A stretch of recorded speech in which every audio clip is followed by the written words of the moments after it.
আমার ভাইয়েরা, বাচ্চারা, ছেলেরা, যুবকেরা, মুরব্বীরা, মায়েরা, বোনেরা, মেয়েরা, মহিলারা, ভালো মনটাকে ভালো আল্লাহ আল্লাহ রাসূলকে ভালোবাসেন সাল্লাল্লাহু আলাইহি ওয়াসাল্লাম, মুহাব্বত তৈরি করেন। যারা মেনেছেন, যারা ভালোবেসেছেন, যারা প্রেম করেছেন, তাদের দিকে দেখেন। মানার মতো মেনেছেন, ভালোবাসার মতো ভালোবেসেছেন। আল্লাহর ওলি চার ইমামের এক ইমাম হযরতে ইমামে মালিক রাহমাতুল্লাহ, জানাকে আল্লাহ পাক মালিকি মতের ইমাম করেছেন। জোরে বলো, আর একটু ভালোবাসায় বলা গেল না? হযরতে ইমামে মালিক রাহমাতুল্লাহ এত বড় মুহাব্বত, ভালোবাসা ছিল। আমরা দরুদ শরীফ পড়ি, আমাদের মধ্যে অনেকে আছে পরে সাল্লাল্লাহু আলাইহি ওয়াসাল্লাম বলে না। নবীর নাম তো আল্লাহুম্মা সাল্লি আলা সাইয়্যিদিনা মাওলানা মুহাম্মদ, নিলাম না নিলাম, ওয়া আলা আলি সাইয়্যিদিনা মাওলানা, এরপরেই বলতে হবে সাল্লাল্লাহু আলাইহি ওয়াসাল্লাম। ইমামে মালিক রাহমাতুল্লাহ আলাইহি যখন হাদিস শরীফের দরস দিতেন, এই হাদিস শরীফের দরস দেওয়া অবস্থায় কেউ যদি সামান্য অন্যমনস্ক হতো, ওনাকে উনি ওই মজলিস থেকে বার করে দিতেন, বুঝতে দিতেন না। আমাদের সমাজে সচরাচর জলসা মাহফিলে বসে মানুষজন ফোন ঘাটে, গল্প করে, বাদাম খায়, আড্ডা খায়, মজা করে, এদিকে ওয়াজ হচ্ছে, ওদিকে মজা চলছে। ধারণা লাগলে উঠে সরে যান। যদি মন থেকে ধরা না লাগে, তাহলে ওই মজলিস থেকে উঠে সাইড বসবেন। মজলিসের মধ্যে বসে বসে বাদাম ছাড়িয়ে খাবে, গল্প করবেন, ভিন্ন বিষয়ে আলোচনা করবেন। এটা তো ঠিক ঠিক কথা ঠিক বলছে না ভুল বলছে? এটা জলসার সেই গুরুত্ব আপনি দিলেন না, এটা তো উচিত না, এটা তো ঠিক না। বসলে ভালো করে বসে, মনোযোগ দিয়ে, যতক্ষণ মন থেকে খুশি হলো শোনেন, না হলে আপনি উঠে যান, বসবেন জলসায়, আর জলসার পরিবেশ নষ্ট করবেন। এটা তো ঠিক ঠিক ঠিক বল না? ঠিক বললাম? ইমামে মালিক রাহমাতুল্লাহ ওনার মজলিসে যিনি অন্যমনস্ক হতে, ওই চলচলে চলে বার করে দিতেন। না না, এই মজলিসে তোমার বসা হবে না। কেন? তোমার সামনে নবী পাক সাল্লাল্লাহু আলাইহি ওয়াসাল্লামের হাদিস শরীফ বর্ণনা হয়, তুমি অন্যমনস্ক মানে। আমরা কিছু কিছু আজ আমাদের মধ্যে বলে, একবার তো সাল্লাল্লাহু আলাইহি ওয়াসাল্লাম বললেই তো হয়ে গেল। হাদিস শরীফের জানারা লেখক কিতাবগুলো যেগুলো হাদিস শরীফে এসেছে, এই কিতাবগুলো, হাদিস শরীফের কিতাবগুলো খুলে খুলে করে দেখেন, উলামারা আছে যে কয় জায়গায় নবী পাকের নাম এসেছে, সে কয় জায়গায় সাল্লাল্লাহু আলাইহি ওয়াসাল্লাম লিখেছেন। সচরাচর আমরা বাংলায় লিখলে আমরা দ বিসর্জন দিয়ে ব্যাকরণের মধ্যে করে দিই। সচরাচর আমরা বাংলায় যখন লিখি হযরতে মুহাম্মদ সাল্লাল্লাহু আলাইহি ওয়াসাল্লাম, অনেকে আছে দ বিসর্জন দিয়ে ব্যাকেটাকে, মানে দরুদ শরীফ বা দন্ত শব্দ সাল্লাল্লাহু আলাইহি ওয়াসাল্লাম। ইমাম কিতাব পড়ে থাকে, বুখারী শরীফ বলেন, মুসলিম শরীফ বলেন, আবু দাউদ শরীফ বলেন, নাসাই শরীফ বলেন, তিরমিজি শরীফ বলেন, ইবনে মাজাহ শরীফ বলেন, মুসনাদ আহমদ ইবনে হাম্বল, মুসনাদ হাকিম বলেন, সুনান আল বাইহাকি বলেন, সহিহ ইবনে হিব্বান বলেন, সহিহ ইবনে খুজাইমা বলেন, যাই বলেন, যে কয় জায়গায় নবী পাক সাল্লাল্লাহু আলাইহি ওয়াসাল্লামের নাম এসেছে, সে কয় জায়গায় দরুদ শরীফ লিখেছেন। শুধু দ বিসর্জন নয়, শুধু সূরা মানে সাল্লাল্লাহু আলাইহি ওয়াসাল্লাম নয়, পুরো দরুদ শরীফটাই লিখেছে। জোরে বলো। বুখারী শরীফ লিখতে গিয়ে ইমাম বুখারী হুজুরকে কতবার দরুদ শরীফ লিখতে হয়েছে? বুখারী শরীফ লিখতে গিয়ে কতবার ইমাম বুখারী হুজুরকে দরুদ শরীফ লিখতে হয়েছে? আমাদের সমাজে কিছু কিছু ভাই, আমাদের সমাজে যুবকগুলো মাথায়, কিছু কিছু ভাইদের মাথায় ঢুকে গেল। অনেক ভাই আছে জানে জানে আশহাদু আন্না মুহাম্মাদুর রাসূলুল্লাহ সাল্লাল্লাহু আলাইহি ওয়াসাল্লাম, অনেকে এই বৃদ্ধাঙ্গুলিয়া সাব্বাবাতুন শাহাদাত, এই আগুন কেন জায়গায় করে চুমাকে একটু চোখে কুররাতা বিআইনিকা ইয়া রাসূলুল্লাহ সাল্লাল্লাহু আলাইহি ওয়াসাল্লাম। এটাকে অনেকে মজা করে। কেন করলেন? দলিল খুঁজতে নবী পাক থুতু শরীফ ফেললে সাহাবার হাতে করে কাড়াকাড়ি করে মারতেন। দলিল দেন তো, ফরজ না ওয়াজিব, সুন্নাত না নফল? নবী পাক সাল্লাল্লাহু আলাইহি ওয়াসাল্লাম থুতু শরীফ ফেললে সাহাবার হাতে করে নিয়ে কাড়াকাড়ি করে মারতেন। বলে ফরজ না ওয়াজিব, সুন্নাত না নফল, একটু দলিল দাও। নবী পাক সাল্লাল্লাহু আলাইহি ওয়াসাল্লাম তখন ওযু বানাতে ওই পানিটা সাহাবার হাতের পানিটা ধরে ধরে সাহাবার শরীরের মধ্যে মাখতে। ধরে বলে সুবহানাল্লাহ। ওই পানি মাখাটাকে ফরজ না ওয়াজিব? দলিল দাও। কেউ ভালোবাসায় নবী পাকের নাম মোবারক শুনে চোখে আগুন বললাম, আপনি হেও করছেন কেন?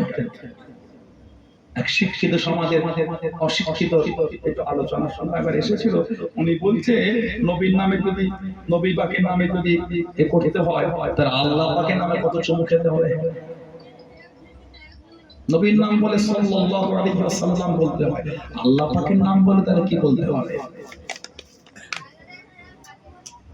আপনার যুক্তিতে যদি আপনাকে জিজ্ঞাসা করে নবীর নাম বলে যদি চুমা খেলে যদি আপনি বলে তার আল্লাহ নামে কি করতে হবে, তাহলে নবী পাক সাল্লাল্লাহু আলাইহি ওয়াসাল্লাম এই যে দরুদ শরীফ বলা হয় নাম নিলে, আল্লাহ পাকের নাম নিলে কি করতে হবে? নবীর নামে যদি একবার দরুদ পড়তে হয়, আল্লাহ পাকের নামেতে নিশ্চয় অনেকবার কিছু করতে হবে। তিনি তো খালিক, নবী তো মাখলুক, তিনি তো স্রষ্টা, নবী তো সৃষ্টি। কথা বলছেন না কেন? সব শিক্ষিত সমাজে নবীর গোলামদের কাছে এসব পাগলামি করো না। কারোর ভালোবাসা, কারোর প্রেম, কারোর মহব্বত মজাক করছেন কেন? যে মজাক করো, ইউটিউব চ্যানেলের ওই সাবস্ক্রাইবার যখন 1 লাখ না কত লাখ হয়েছে তখন কেক কেটে খুশি করতে পারছো, ওটা জায়েজ হয়ে গেল। ফতোয়া দাও। আর ইউটিউব চ্যানেলের ফেসবুকে মেম্বার যখন অনেকটা হয়ে যায়, ওনারা সেলিব্রিটি করে কেক কাটে, পয়লা বৈশাখের নামে সব মিছিল করে করে ঘুরছে, দেখলাম এই বছরে আবার। দেখেছেন আপনারা? জি। ওপারের দিকে গো, ওপারে টোপকে কথা বলে না, পয়লা বৈশাখের মিছিল হচ্ছে, নবী পাকের এই টুকিতে হলে অনেক ফতোয়া। লা হাওলা ওয়ালা কুওয়াতা ইল্লা বিল্লাহ, এগুলো চলে না, এগুলি চলে না। পাগলামি করতে এসে গোলামদের কাছে আজও গোটা পৃথিবীতে আহলে সুন্নাত ওয়াল জামাতের ভালোবাসার মানুষ আজও বেশি। জোরে বলো, আর একটু জোরে বলা গেল না? দুঃখ কষ্ট এটা, সুন্নিদের মধ্যে হিংসাটা বেশি হয়ে গেছে। আপনি আপনার জায়গায় দাঁড়িয়ে কাজ করছেন, করে আর একটা সুন্নিয়াতের গোলাম আর এক জায়গায় কাজ করছে, করতে তার হিংসা করছেন কেন? আপনি ঠিক, ওগুলো ভুল, হিংসার চিন্তা এনো কিদা আহলে সুন্নাত ওয়াল জামাত।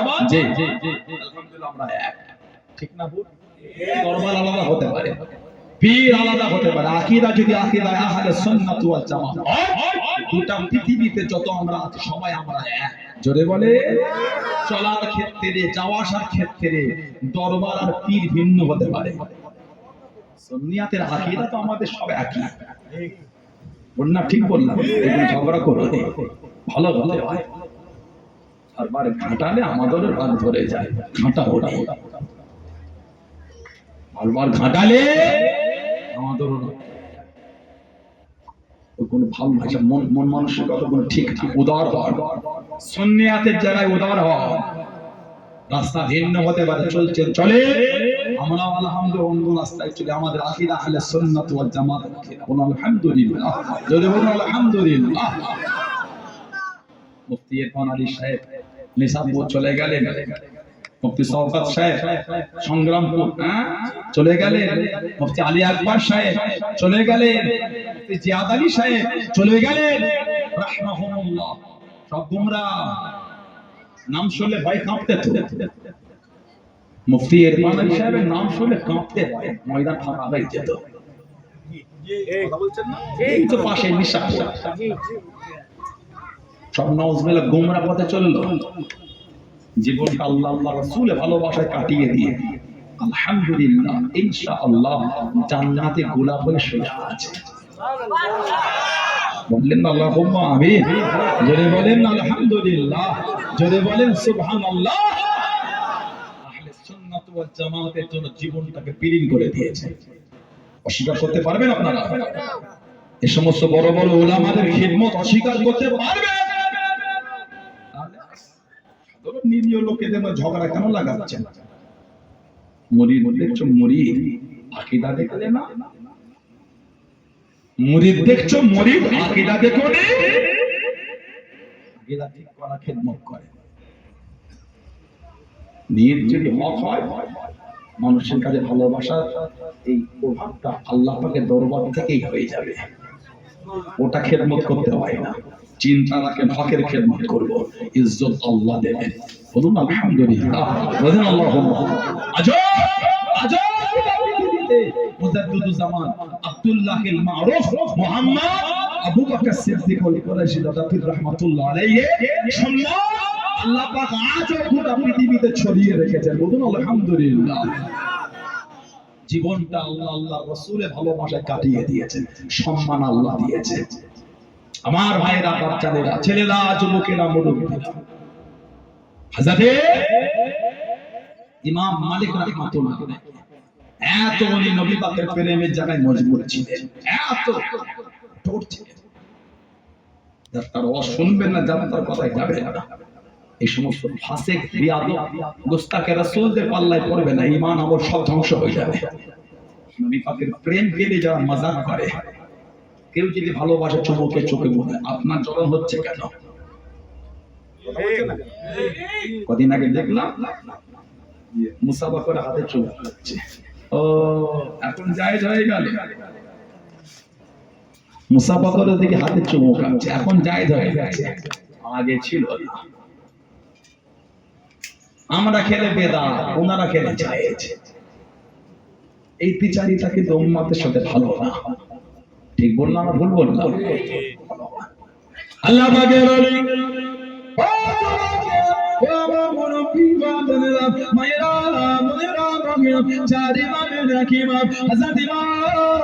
মালিক রহমাতুল্লাহ আলাইহি হুজুর আমার হাদিস শরীফে দর্শ দিতে, হুজুর আমার হাদিস শরীফে মজলিস করতে, মদিনা শরীফে মসজিদে নববী শরীফে আল্লাহ নবী সাল্লাল্লাহু আলাইহি ওয়াসাল্লামের হাদিস শরীফে দর্শ দিতে বড় বড় আলেম ওলামারা বসে যেত, মুফতি মুহাদ্দিস বসে যেত, হুজুরের বৈঠকে বসে যেত, হুজুরের কাছে বসে গেলেন আল্লাহর নবী হাদিসের ইমাম হযরত আব্দুল্লাহ ইবনে মুবারক রাহমাতুল্লাহ আলাইহি আল্লাহ পাক জানাকে অনেক বড় আলেম করেছেন। আব্দুল্লাহ ইবনে মুবারক রাহমাতুল্লাহ হাদিসের বড় একজন ইমাম, উলামা হযরতরা জানে, জানা জীবনের পরিবর্তনটা একটা ইতিহাস। একটা মেয়েকে ভালোবাসতে, ওই মেয়েটার বাড়ির পাশে একটা মসজিদ, এশার নামাজটা ওই মসজিদে গিয়ে পড়তে, নামাজ পড়ে এই ফেরার সময় বাড়ির নিচে ওই মেয়েটার সাথে গল্প করে কথা বলে ঘরে আসতে। প্রত্যেক দিনের রুটিন ছিল ওনার এইটা। একটা দিকে নামাজে গিয়েছে, ইমাম সাহেব তেলাওয়াতটা লম্বা করেছে, নামাজ আলাপি আজকে হয়তো দেখা হলো না। যে যাকে ভালোবাসে সবকিছুই তাকে ভালো লাগে।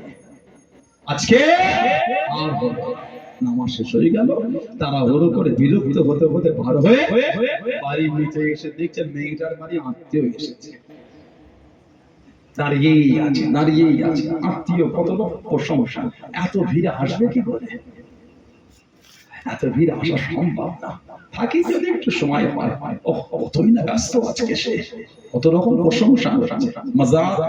আমি আপনাদের মজাক করতে বলিনি। কিছুক্ষণের জন্য মেয়েটা একটু বার হয়ে একবার দেখা দিই, বলো আজকে আত্মীয়, আজকে কথা হবে না, অন্যদিন চলে গেল। এই যে একবার এসে দেখা করতে ওতেই খুশি হয়ে আব্দুল্লাহ ইবনে মুবারক রাহমাতুল্লাহ এতেই খুশি বলি, ও এত ব্যস্তের মধ্যে একবার হলো তো দেখা করেছে, ওতেই তারিফ হচ্ছে। টুকটুক টুকটুক করে হেঁটে হেঁটে ফিরছে, একটা আওয়াজ আসছে, অন্তরে যখন ধাক্কা দিচ্ছে, আব্দুল্লাহ ইবনে মুবারক দুনিয়ার একটা মেয়ের জন্য এতক্ষণ অপেক্ষা করো, বিরক্ত হয় না যে আল্লাহ তোমাকে বানিয়েছেন, সৃষ্টি করেছেন, সে আল্লাহ পাকের ইবাদত করতে বিরক্ত হয়ে যাও। আব্দুল্লাহ ইবনে মুবারক আল্লাহর সৃষ্টির জন্য এত পাগল, আর যে আল্লাহ পাক তোমাকে সৃষ্টি করেছেন, এই কথাটা আমাদের অন্তর ঢাকা দিয়ে গেল, ঘরে চলে গেলেন, ওই যে তওবা করলেন। তারপর থেকে যতদিন উনি হায়াত পেয়েছিলেন, তাহাজ্জুদের নামাজটা বাদ ছিল না। কম বেশি 60 বছর ছিলেন, তাহাজ্জুদের নামাজটা প্রতিদিন পড়তেন। জোরে বলো, জোরে বলা গেল না? এত খালেদ পেলে তওবা করে দিয়েছে। হুজুর আমার ইমামে মালিক রাহমাতুল্লাহ আলাইহি হাদিসের দর্সের মজলিসে বসে আছে, সামনে গিয়ে বসেছে আল্লাহ পাকের ওলি হযরত ইমামে মালিক রাহমাতুল্লাহ আলাইহি জীবনে কোনদিন মদিনা শরীফের জমিনে জুতো পরে গলেন না, পাটা ফেটে গিয়েছে, পাটা ফেটে গিয়েছে, পা দিয়ে রক্ত ঝরে, পা দিয়ে পুঁজ ঝরে, পা দিয়ে পানি গড়িয়ে গড়িয়ে যায়, রস গড়িয়ে গড়িয়ে যায়। আল্লাহর ওলি চার ইমামের এক ইমাম হযরত ইমাম মালিক রাহমাতুল্লাহ আলাইহি জুতোটা মদিনা শরীফে পড়তেন না। হুজুরকে জিজ্ঞাসা করা হলো, আল্লাহ পাকের ওলি ও হযরত ইমামে মালিক রাহমাতুল্লাহ আলাইহি আপনার এত কষ্ট হয়ে গিয়েছে, পাটা ফেটে গিয়েছে, উত্তপ্ত পানি বড় পানিতে পায়ে ফোঁসা উঠে গিয়েছে, আপনি কেন জুতো পায়ে দেন না, আপনি কেন খালি পায়ে ঘোরেন? হুজুর আপনার এত কষ্ট, হুজুর আপনার এত কষ্ট। ও যুবকে, ও আমার মুরব্বি বাবারা, মায়েরা, বোনেরা, ভগিরা, মালাটা কাকে বলে, মহব্বত কাকে বলে? আল্লাহ আল্লাহ রাসূলকে কারা মেনেছে, আল্লাহ আল্লাহ রাসূলকে কারা ভালোবেসে, চার ইমামের এক ইমাম হযরত ইমাম মালিক রাহমাতুল্লাহ জানিয়ে দিয়েছে, ও মদিনা শরীফের মানুষেরা, আল্লাহ নবী সাল্লাল্লাহু আলাইহি ওয়াসাল্লাম এই জমিনে নূরে কদম শরীফে গেটে গেটে ঘুরেছে, জুতো পায়ে হাঁটা, আমি নিজেকে বন্ধ বেয়াদবি মনে মনে করি।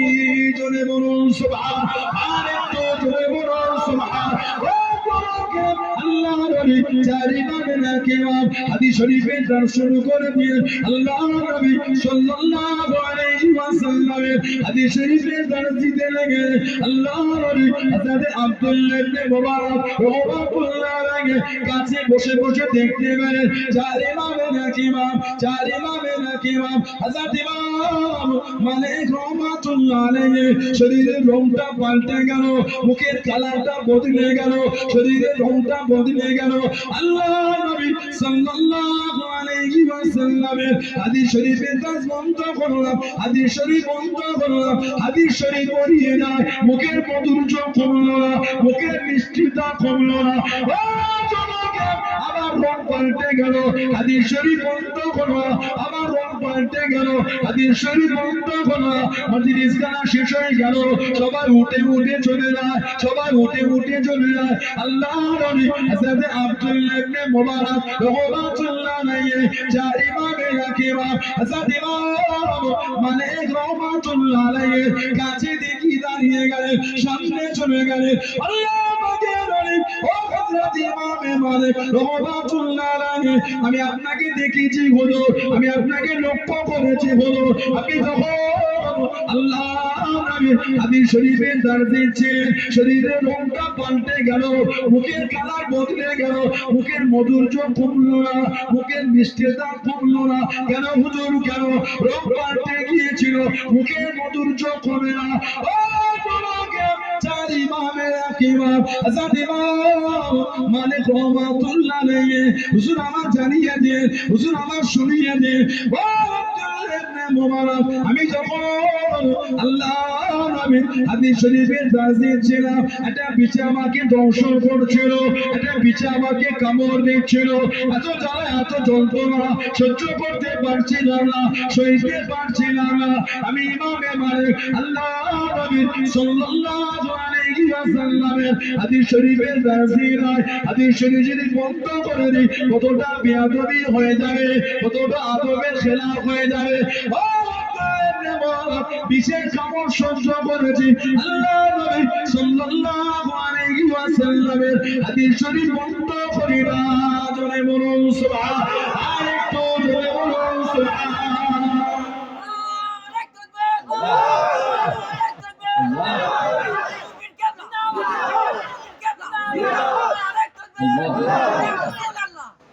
আমার ভাইয়েরা, বাচ্চারা, ছেলেরা, যুবকেরা, মুরুব, হযরতে ইমাম মালিক রাহমাতুল্লাহ আলাইহি গোটা শরীরের রং পাল্টে গেল। হাদিস শরীফ বন্ধ হলো না কেন?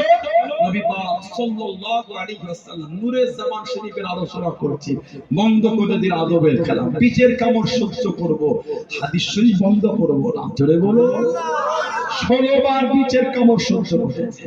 এতটা প্রেম আর আদব আর ভালোবাসা, এমনি দরজা তো আলাদা। মানা, ভালোবাসা, প্রেম, এটা আলাদা জিনিস। মানার মতো মেনেছে আল্লাহর ওলি, আল্লাহ পাকের নেক বান্দা হযরতে মুহাম্মদ ইবনে ইসমাঈল বুখারী রাহমাতুল্লাহ, যাকে আল্লাহ পাক বুখারী শরীফের মুসান্নিফ করেছেন। কম বেশি 18 বছর ধরে বুখারী শরীফ উনি লিখেছেন। যারা বলো ইমাম বুখারী রাহমাতুল্লাহ আলাইহি 18 বছর বুখারী শরীফের যে কটা হাদিস শরীফ লিখেছেন, প্রত্যেকটা লেখার আগে হুজুর একবার গোসল করেছেন, 2 রাকাত নফল নামাজ পড়েছেন। হুজুর একবার গোসল করেছে, 2 রাকাত নফল নামাজ। হাদিস শরীফ লিখছেন, মিটে গেল, আবার একটা লিখবেন গোসল করেছে। গোসল করে এসে সুন্দর জামা পরে 2 রাকাত নামাজ পড়ে হাদিস শরীফ লিখেছে, মিটে গেল, আবার লিখবেন, আবার গোসল করেছে। বুখারী শরীফে উনি যে কটা হাদিস শরীফ লিপিবদ্ধ করেছে, প্রত্যেকটা লেখার আগে গোসলও করেছেন, 2 রাকাত নামাজও পড়েছেন। জোরে বলো। আমাদের সমাজে কিছু কিছু মানুষ বলে কিয়াম টানায় মারলাম নবীর ভালোবাসা, প্রত্যেক জলসাতেই কেন করতে হয়?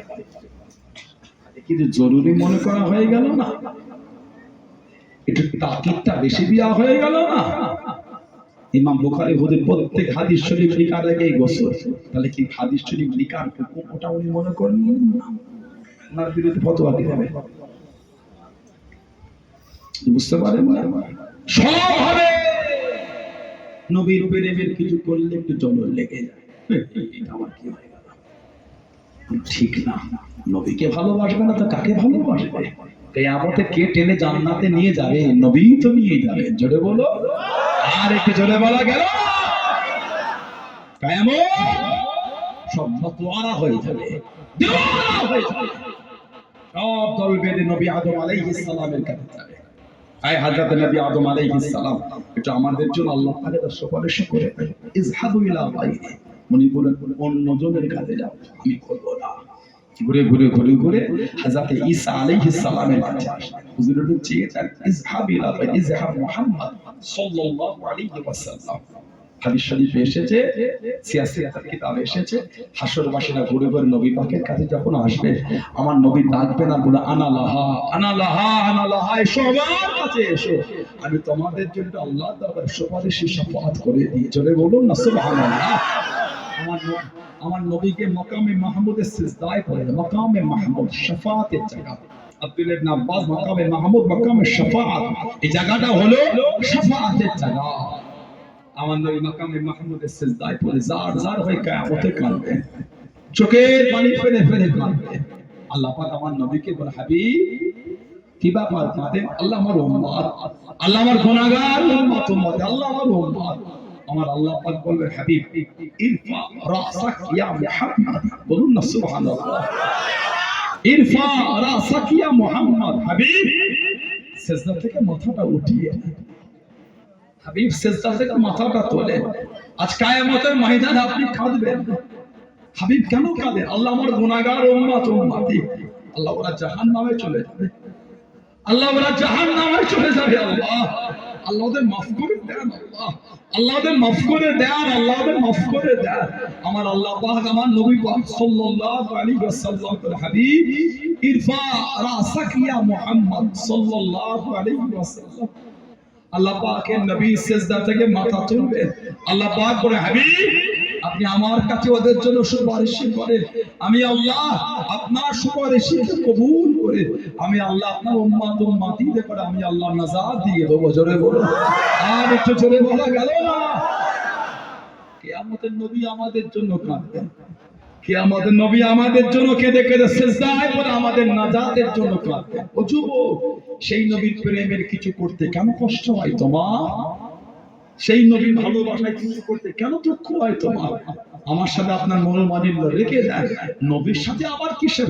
অথচ আবু জেহেল দেখিয়েছিল, আবু লাহাব দেখিয়েছিল, উতবা দেখিয়েছিল, শাইবা দেখিয়েছিল, শিবা দেখিয়েছিল, তোমার আগে নবীর সাথে কি হয়ে গেল?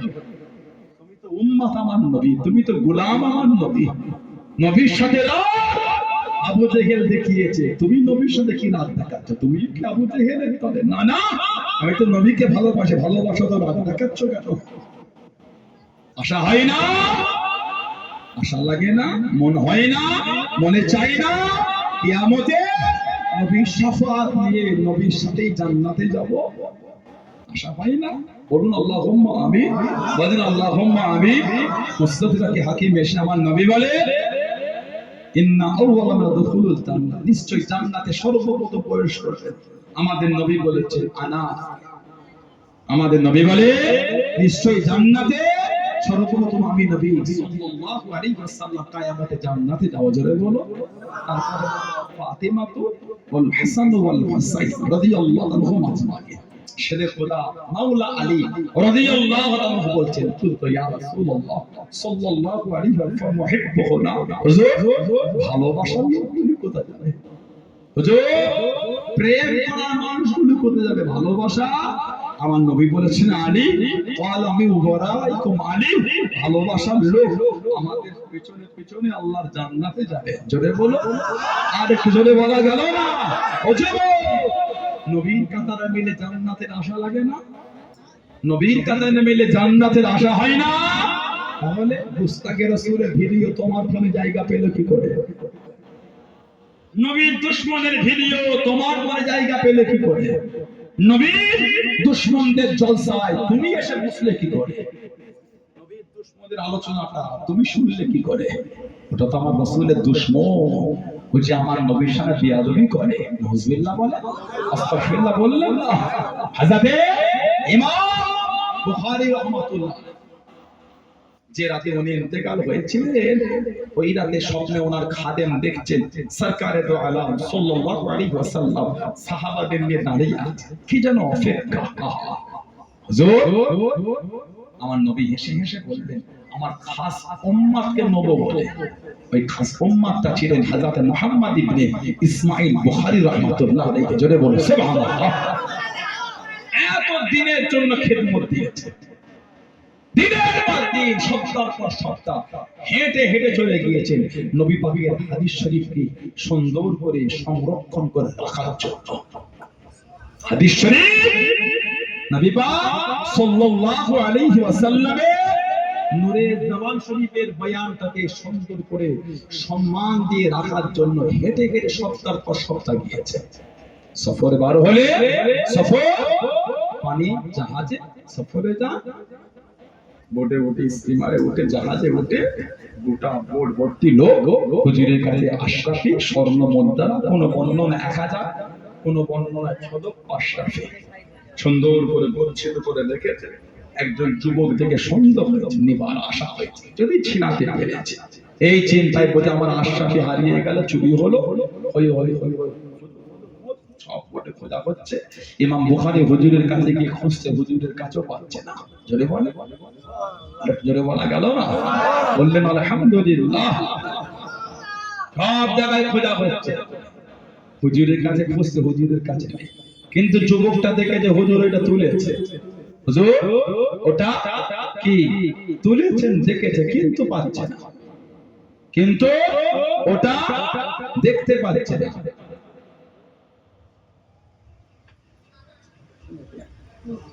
যুবক দেখেছেন কিন্তু আল্লাহর ওলি নৌকা থেকে নেমে যাবে।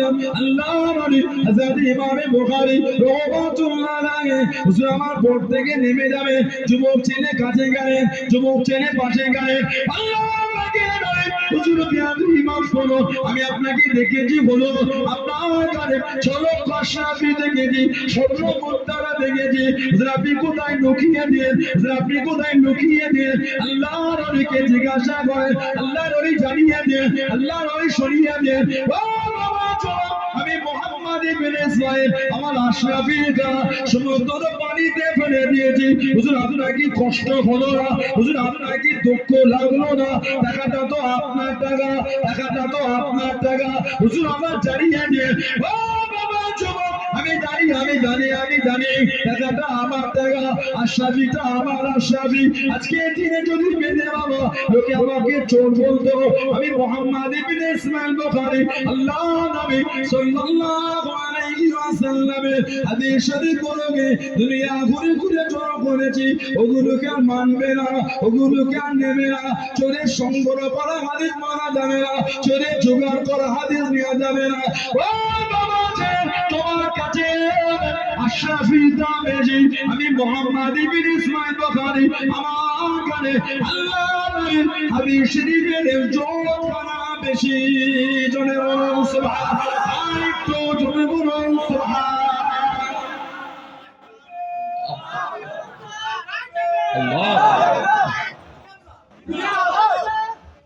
তোমার কাছে এই স্বর্ণ মুদ্রার দাম বেশি আমার কাছে আল্লাহ নবী সাল্লাল্লাহু আলাইহি ওয়াসাল্লামের হাদিস শরীফের ইজ্জত বেশি টাকা আমার যা নবী পাকের হাদিস শরীফের ইজ্জত না নষ্ট হয়ে যায় জোরে বলো এটা হলো মানা এটা হলো মানা এটা হলো ভালো মানবে নীতি ঠিক করে মানা মতো মেনেছে আল্লাহর ওলি আমার আপনার কি জামানার মুজাদ্দিদ হযরত আব্দুল্লাহিল মারুফ মুহাম্মদ আবু বকর সিদ্দিক দাদা পীর রাহমাতুল্লাহ বলুন না সুবহানাল্লাহ দ্বীনের জন্য যে খিদমত আল্লাহ ওনাকে দিয়ে করিয়েছেন কলকাতা আলিয়া মাদ্রাসায় হাদিস শরীফের দর্স শুরু হয়েছিল 1904 এ দাওয়ায়ে হাদিস কলকাতা আলিয়া মাদ্রাসায় 1904 এ হাদিস শরীফের দর্স শুরু হয়েছিল আমার আপনার পীর মুজাদ্দিদুজ জামান দাদা পীর আবু বকর সিদ্দিক রাহমাতুল্লাহ আলাইহি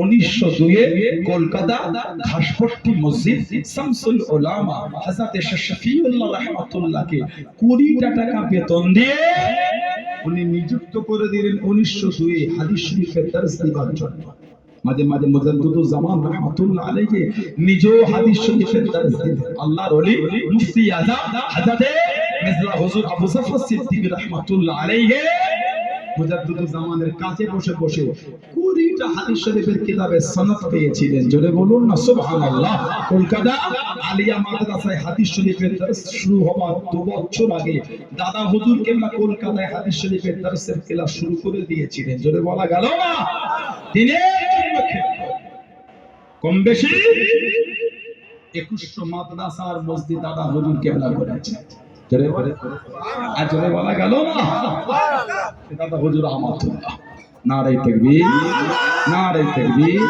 সম্মানীয় পেশা হুজুর কে আওলাদে মুজাদ্দিদুজ জামান আব্বাজান হুজুর পীর কেবলা আব্বাজান হুজুর পীর কেবলা আমাদের সকলে সম্মানীয় পেশা হুজুর কেবলা নারে তাকবীর আমার ভাইরা বাচ্চাদের ছেলেরা যুবকেরা মুরব্বীরা কথা বলে মুজাদ্দিদুজ জামান হযরত দাদা পীর কেবলা রাহমাতুল্লাহ আমাদের পীর ও মুর্শিদ রাহমাতুল্লাহ হুজুর আল্লাহ